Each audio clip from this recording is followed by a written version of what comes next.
Proyekto Helmo.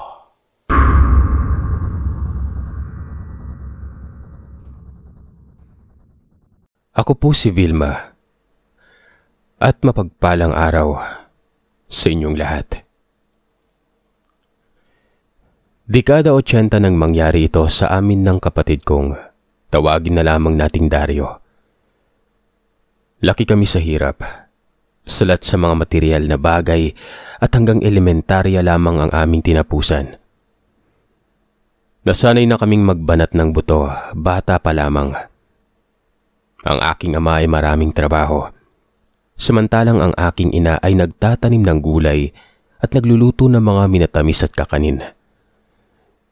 Kung minsan ay merong kumukontrata sa kanya pero kadalasan ay wala, kaya nilalako na lamang namin ito. Naghihiwa-hiwalay kami sa paglalako. Yung iba pa naming mga kapatid, si nanay kasama ng bunso namin, at kami ni Dario ang madalas magkasama. Kahit na madalas din kaming mag-away dahil magkadikit lamang ang edad namin. Ganoon naman talaga ata sa magkakapatid. Nagkaroon noon ng medyo sabihin nating hindi magandang pagkakasunod na pangyayari sa baryo at mga karatig na baryo. May mga hayop na nagkakasakit.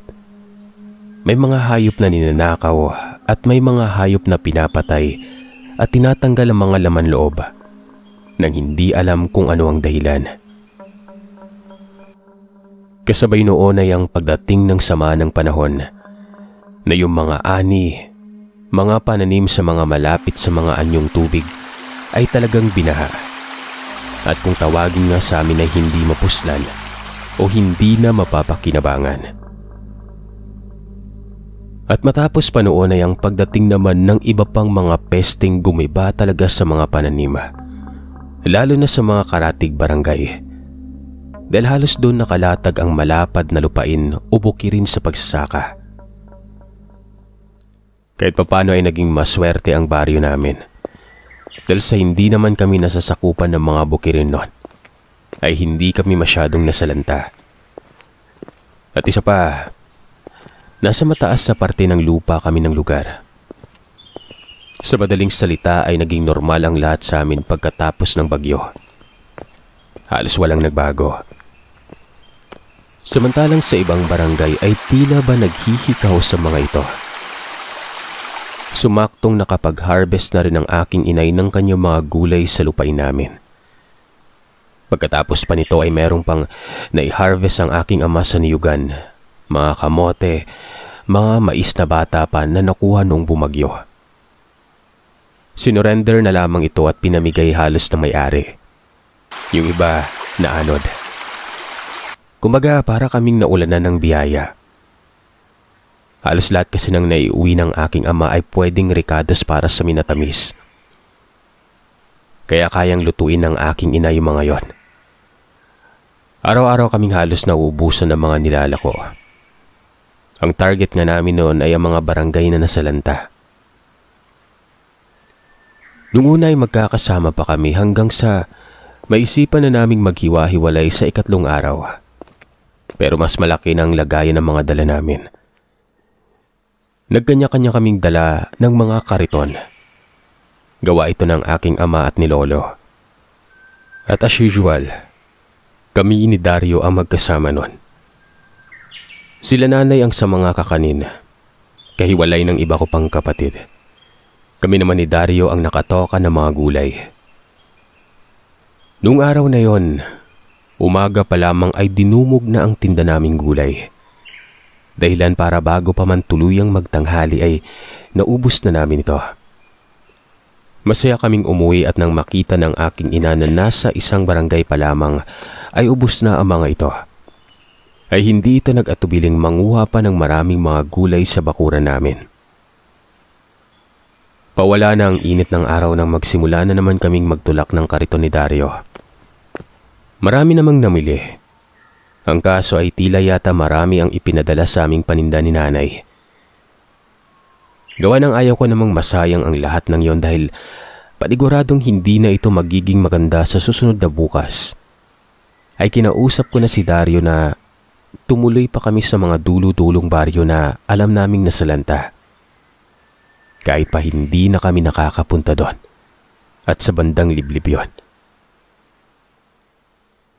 Noong mga panahon na ito ay sadya talagang may mga lugar pa sa amin na hindi madalas madadaanan ng mga hindi taga ron. Bagamat ang mga baryo na ito ngayon ay sa kasaysayan o nakaraan na lamang matatagpuan. Bigla na lamang kasing nawala ang mga ganitong klaseng baryo. Bali sa kinatandaan ko, sa 12 baryo sa lugar namin ay naging 7 na lamang ito sa kasulukuyan. Nagtulak kami ng nagtulak ni Dario. Tinawid namin ang mga kahoy na tulay. Namahay-mahay kami. May mga namimili. May mga nagpapalit ng ibang produkto. Tinatanggap namin basta alam naming mapapakinabangan. Hanggang sa nakarating kami sa isang parang abandonadong baryo. Gawa ng kung makikita mo mula sa lubak at makitid na kalsada ay tila wala kang makikitang may senyales ng buhay sa may baryo na ito. Purong kabahayan lamang. Walang apoy. Walang senyales ng may nagluluto o naglilinis doon. O kahit mga kahol ng alagang aso. Maging ang tunog ng mga ibon o kung anong mga hayop na pwedeng mapadaan lamang sa lugar na yon. Tila wala. Kung susumahin ay mag-iisang oras na rin ang nilakad namin mula nang pinasok namin ang liblib na ito.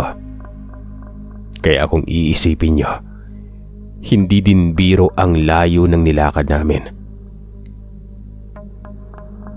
Nang, san mo ba kasi tayo dinadala? Natatakot na ako dito sa dulo eh. Hindi na natin alam to. Sabi ni Dario na halatang inip na at uwing-uwi na nun.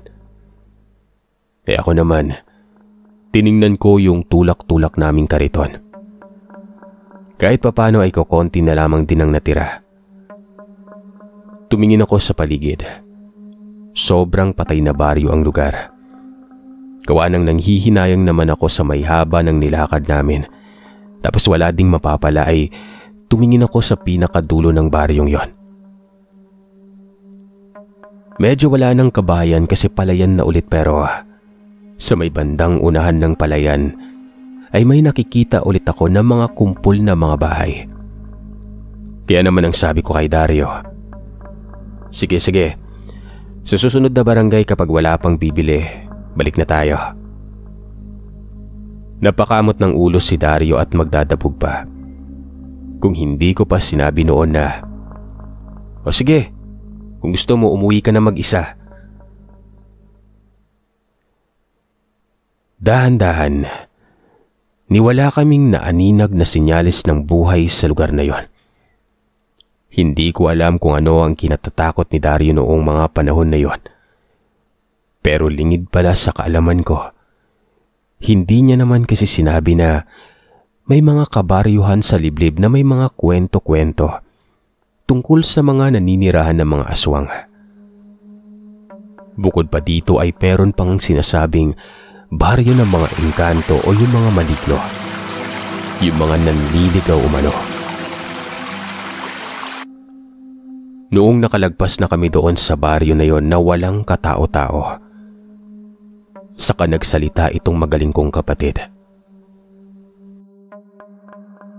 Ate, basta uwi na tayo pag wala pang bibili niyan sa may susunod na baryo ah.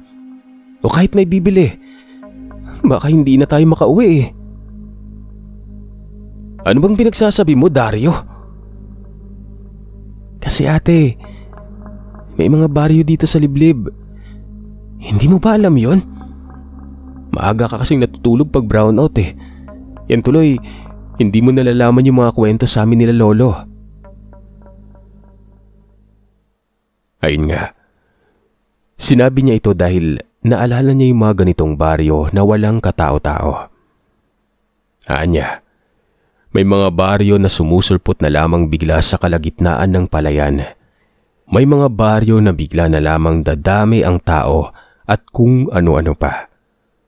At kung sino man ang napapadaan o hindi kaya ay nahuhuli ng mga ito, ay nagkakaroon ng hindi magandang karanasan. Aminin ko, kinabahan din ako sa puntong yon. Oo, hindi kami madalas magkasundo ng kapatid ko pero ni minsan ay hindi ito nagkikwento ng gawa-gawa niya lang. Kadalasan ay galing talaga sa ibang taong mas nakakaalam. May mga nababanggit nga ang mga nakakatanda patungkol dito pero ako syempre nakalimutan ko. Nakafocus ako sa tinitinda namin. Pero dahil ate-ate ako ay tinuloy na namin ang paglalakad hanggang sa makarating kami sa barangay na yon. Unang bahay pa lamang ng kasunod na baryo na ito. Talagang nawirduhan na kami sa kadahilan ng kung ano-ano ang mga nakasabit na nakalaylay mula sa may haligi sa parte ng bubong. Yung parang mga suso na pinatuyo, mga shell. May mga kung ano-ano pang nakabalot sa may tela. Napakapit si Dario sa akin. Akmang babalik na sana kami makatapos kaming makalagpas sa pangatlong kabahayan nang biglang may tumakbo palabas ng bahay nila. Isang matandang babaeng may daladala pang mahabang kawayan na pangtanggal ng agyo nun. Tuwang-tuwa ito nang makitang may tinda kaming mga gulay. Pumasok itong muli sa bahay niya at pagkabalik ay may kasama na ring dalawang babae na may edad na rin. Habang iniisa-isa nila ang panindang mga gulay, ay hindi ko maalis ang tingin ko sa paligid. May mga nakikita akong mga manakanakang tao. Kadalasan ay mga batang nakasilip lamang mula sa bakuran nila. Kung bibilangin, ay may nasa 5 pang mahigit na hilera yung mga kabahayan na yon. Labas pa doon ang mga bahay sa bandang likuran ng baryo. Basta, yung mga bahay lamang na nakaharap sa kalsada ang nabilang ko. Sa madaling salita, ay maliit lamang itong baryo na ito. Hindi na ako mapakali sa mga titig na mga tao sa kani-kanilang bakuran. Lalo pang para bang nagtatago sila na nakasilip kahit na alam naman nilang nakikita pa rin namin sila. Yung matandang unang lumapit sa amin ay maliit lamang na matanda ito. Medyo may kahabaan ng leeg at morenang-morena ang kulay ng matandang yon. Hanggang sa may mga iba pang kunti-unting lumapit at nakisilip. Kasama nga sila sa nasalanta. Kung titingnan pa lamang ang pinakakalsada nila at ibang mga puno sa paligid ay alam mong dinaanan talaga yun ng bagyo. Dahil sa huling baryo o lugar na yon ay unti-unting kumonte ang mga paninda namin. May mga nagbayad ng pera, merong bigas, merong munggo. Hanggang sa huli ay kokonting gulay na lamang ang natira sa amin noon. Na kung iuuwi namin ang natira ay saktong panghapunan na lamang naming magpamilya. Nung patalikod na sila para magbitbit ng kani-kanilang mga nabiling gulay sa amin, ay agad naming pinihit ang aming kariton para akma na sanang babalik pa uwi.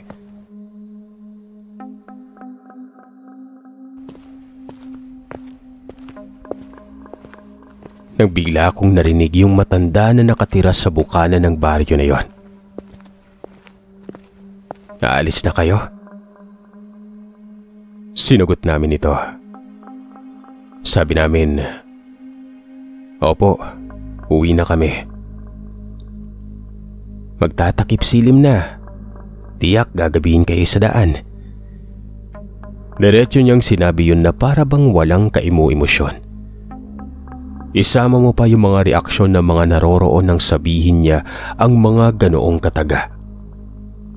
Huminto ang mga ito. Tinitigan kami ng husto. Mga titig na hindi ko gusto at nakapagpapanayo ng balahibo ko noon. "Opo, okay lang pong gabihin kami. Mabilis naman kaming makakarating." Bigla kaming sinagot ng matanda. Hindi. Saglit lang. Hintayin niyo muna kami. Babalikan namin kayo.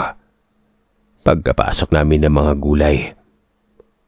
Sambit niya. Nang makapasok na mga ito sa loob ng bakuran ay siyang bulong ni Dario sa akin ng, Ate, yun na ata yun eh. Ito na ata yung mga baryo sa kwento, di ba? Hindi na ako nagpatumpik-tumpik noon at dali-dali naming tinulak ang kariton. Mabilis kaming humakbang hanggang hindi na namin namalayang patakbo na kami habang binabalanse ang kariton sa malubak na kalsada. Maya-maya pa, mga ilang metro na ang layo namin sa lugar ay narinig namin yung sigaw ng matandang yon. Napakatinis ng sigaw na, "Hoy! Bumalik kayo!" Na para bang galit na galit. Hanggang sa dito na nga namin tinuluyang bitawan ng kariton at mangyak-yak naming tinakbo ang daan pa uwi nun. Kami ni Dario ay sadyang sanay sa mga ganitong takbuhan. Mabilis kami.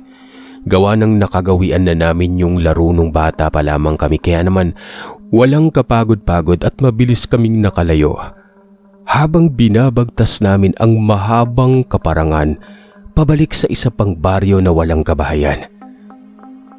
Sabi ko kay Dario ay huwag tumigil sa pagtakbo hanggat hindi namin nararating yung tulay.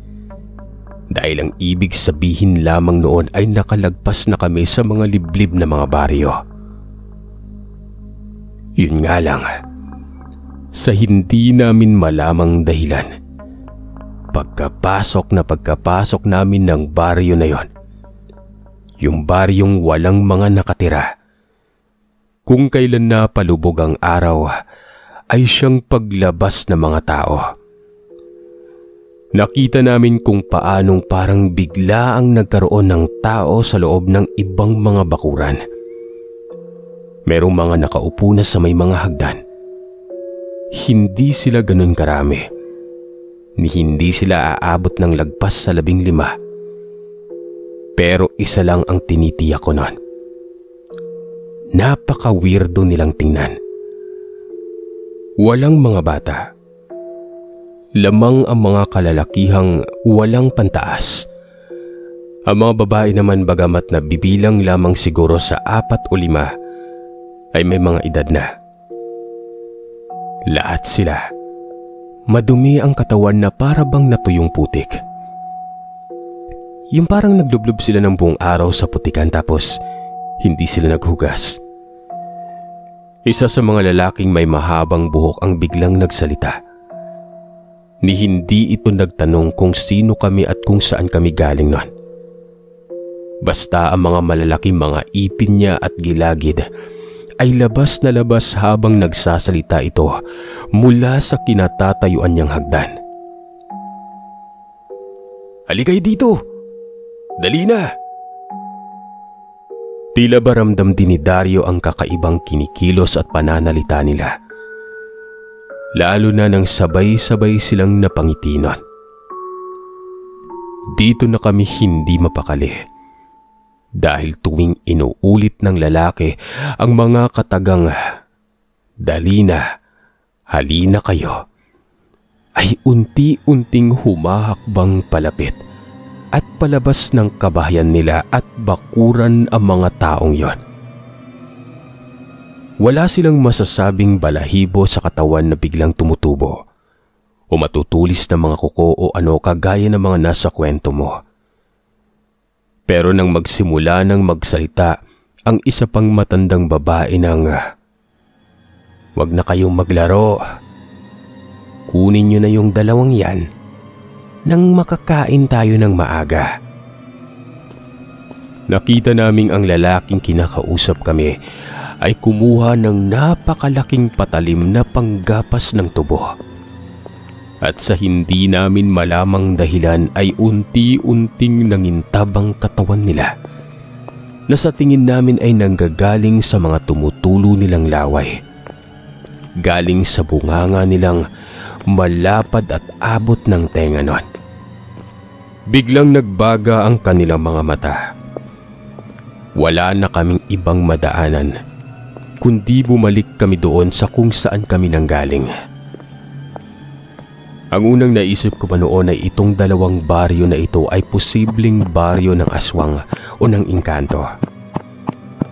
Baka pag-agawan ng katawan namin ni Dario. Baka paghatian o ang malala. Baka magkakasama sila. Hindi din naman namin magawang tumalon sa gilid at magtatatakbo sa palayan sa kadahilan ng mas babagal lamang kami at wala pa rin kaming mapupuntahan. Mainit na ang paghinga ko noon. Halos magkandaduling-duling na ako sa takot. At ang tanging naririnig ko na lamang ay ang sigaw ni Dario. Palingon-lingon kami sa mga lalaking humahabol sa amin na ilang dipan na lamang ay maaabutan na kami.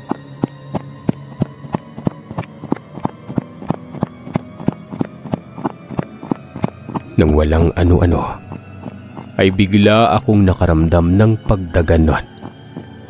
At doon ay bumagsak na ako sa lupa. Kami ni Dario.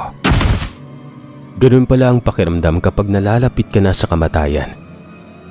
Hindi mo alam kung ano ang nangyayari. Hindi mo ramdam na nagpapabalikwas ka na pala. At kahit nagagasgasan ka ay ayos lang basta pilit kang lumalaban habang hinahatak nila ang dalawa mong mga paa. Para kaming mga hayop nun.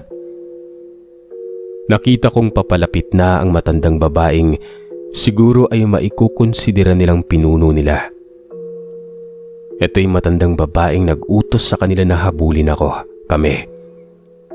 May hawak itong pakang kung tawagin sa amin. Malaking pamalo ito. Kadalasang ginagamit sa mga fraternity. Para bang ihahampas na ito sa ulo namin pero hindi na siya nakalapit, Sir Seth. Dahil may tinatanaw siya sa hindi kalayuan nun. Hindi kami nakapalag ng pilit kaming buhatin at isampay sa balikat ng mga lalaki pero hindi nagtagal yon. Ni hindi na nakalakad pa yung mga kalalakiyang ito. Ramdam kong nagkagulo nang nabitawan ako pabagsak sa lupa. Una kong naramdaman ang isang kamay at boses ni Dario. Hinatak ako ni Dario sa gilid ng kalsada. At sa padilim na paligid ay nakita ko yung mga apoy, mga itak, mga sibat, na hawak-hawak na mga tao. Alam naming tao dahil sa pananamit nila. Habang sinusugod nila ang mga muntik ng kumuha sa amin nun.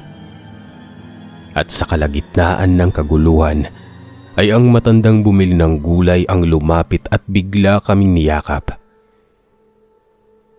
Hindi ko na masyadong alam ang mga sumunod na nangyari dahil habang inaalalayan kami ng mga kababaihan ay meron ng malaking apoy na lumalagablab sa gitna ng kalsada at wala na rin ang mga taong putikan.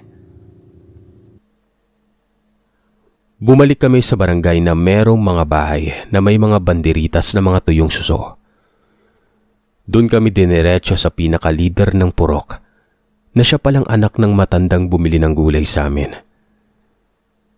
Kinanlong kami doon ng magdamag at doon nga namin napag-alaman na kaya kami pinigilan ng matanda na hindi ko na pangangalanan. Kaya kami pinigilang umalis ay dahil nga sa panganib. Aminado siyang hindi niya rin sinabi kaagad ang rason dahil kahit papano ay hindi niya malalaman ang magiging reaksyon namin. At hindi naman niya inakalang tatakbo kami nun. Sumunod nga sila matapos manawagan ng mga naroroong nakakita sa amin sa mga kalalakihan at pinuno ng lugar para habulin kami. Laking pasasalamat namin na halos buong barangay ang lumusob para makasigurado sa aming kaligtasan. Kilala nila ang mga yon. Mga aswang na pasulpot-sulpot sa mga lugar o barangay na abandonado para makapangbiktima o makaswerte ng makakainon. at nakakasigurado daw sila na sa gulong nangyari, paniguradong maglilipat na naman ng lugar ang mga ito. Susunugin o sisirain ng mga yon ang kanilang pugad na siyang ang tunay. Lumiwanag ang gabing yon dahil sa sunog sa kabilang baryo na yon. Sumunod na araw na kami muling nagkita ng mga nag-aalala naming mga kamag-anak. Kumalat ang kwento na ito sa amin noon. At ang malungkot, makalipas lamang ang ilang buwan, nabalitaan namin na ang barangay kung saan nakatira ang matandang bumili ng gulay sa amin, ang baryo na nagligtas sa amin, ay biglangang nabuwag o nagsialisan ang mga tao dahil sa kakaibang nangyaring gulo isang gabi. Ayaw ko mang isipin pero hindi kaya binalikan sila. Lalo na at ang pinaka-leader ng baryo na yon, yung anak ng matandang bumili ng gulay, nasawi, gutay-gutay ang katawan.